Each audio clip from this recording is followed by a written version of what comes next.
is crowdfunding platforms work. We don't know how they work or why they work. Well, we know how they work, but we don't know why they work. And I just love that there are situations now where if you're in a situation where you can't graduate and you can't go and receive your certificate, which very often means you can't enter the next phase, which is moving into the workforce. You're stuck. You really can't do anything here.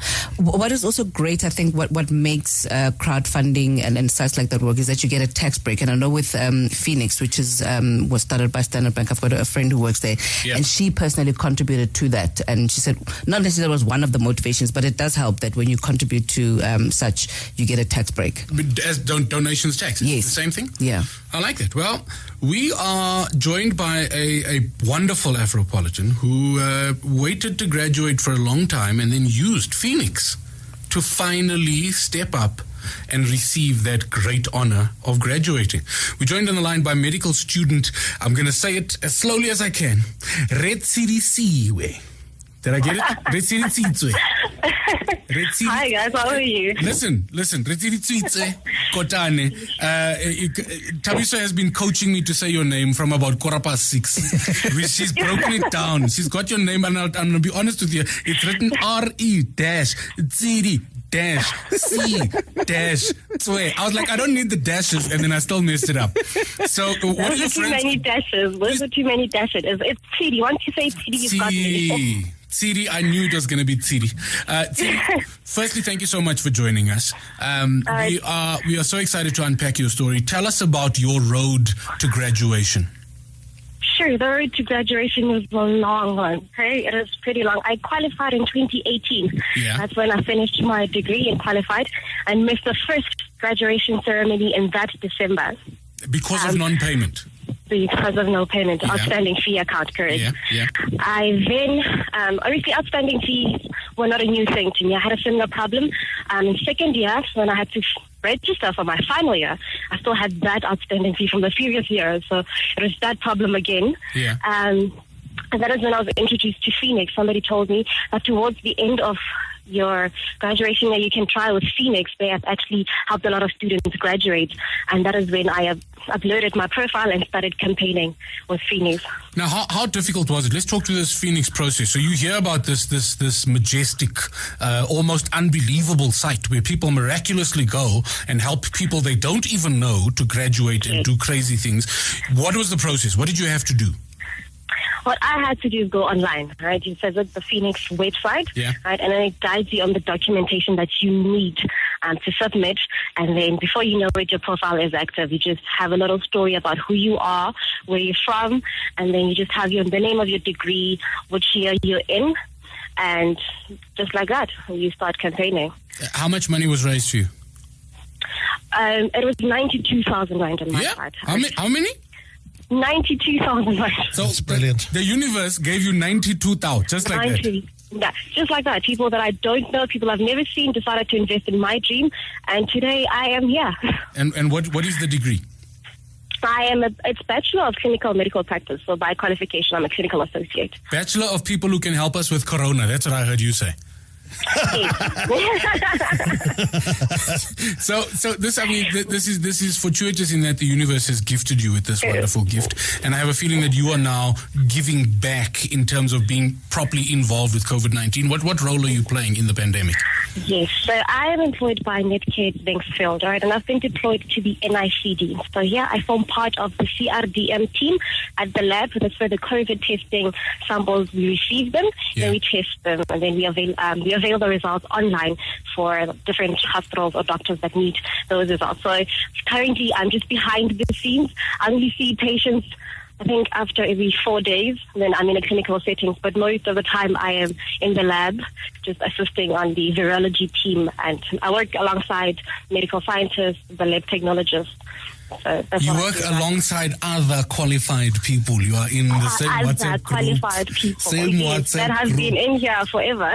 See, I don't want to act clever because, I was going to make this thing up because you said CRDM and then I was like a Corona Ratification Dynamic Medium. What does CRDM mean? I am sorry about that. It's the Center for Respiratory Disease and Meningitis.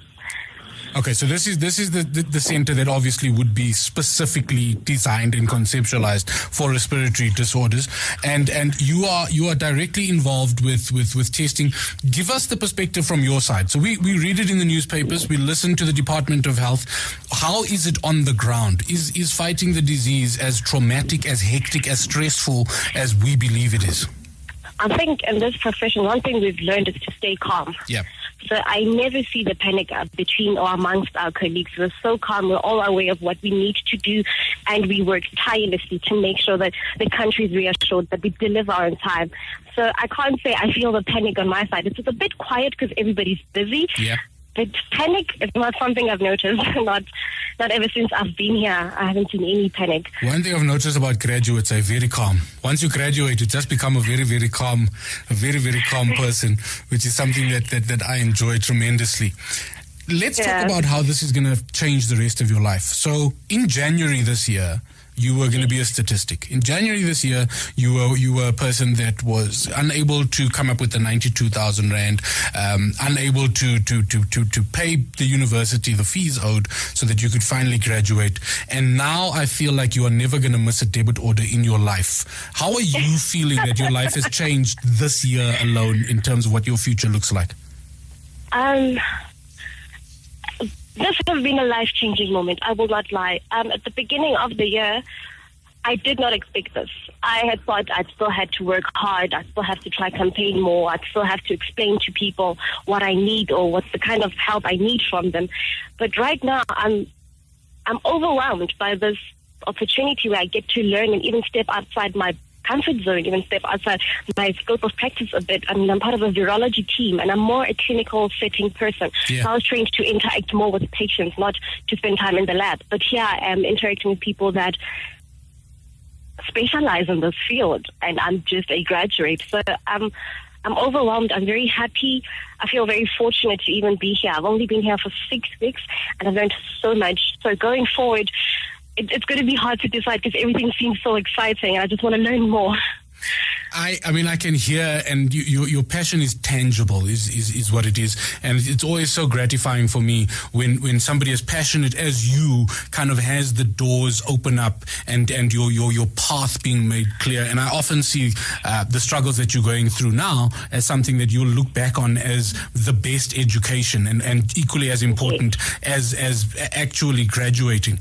What words of motivation do you have for young African women that are in the same situation that you were in late last year and in January this year, not kind of understanding what the future holds for them? Give us some inspiration and words to hold on to in this desperate time. I think hard work actually pays off. It does. I mean, when I was in final year, most of me and my peers had accepted the daunting reality that most of us will not have jobs. But I didn't have any other dream to hold on to. So this either meant that I would either be more competitive to secure some form of employment or explore other options, which I did not have. So I then decided at that moment is that you either have to sacrifice for what you want or what you want becomes the sacrifice.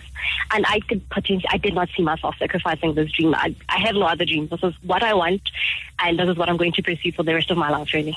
It makes me happy. It makes me believe.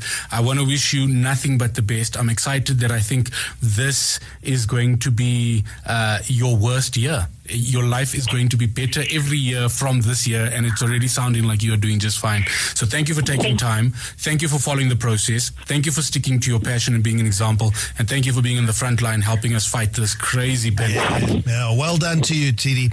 Thank you so much. You really are. You're in the trenches. You really are at the front line. You're the people that we make a noise for at 7 o'clock every evening. Kaya Breakfast. Rewinding Kaya FM on FM Rewind. Visit kayafm.co.za for more.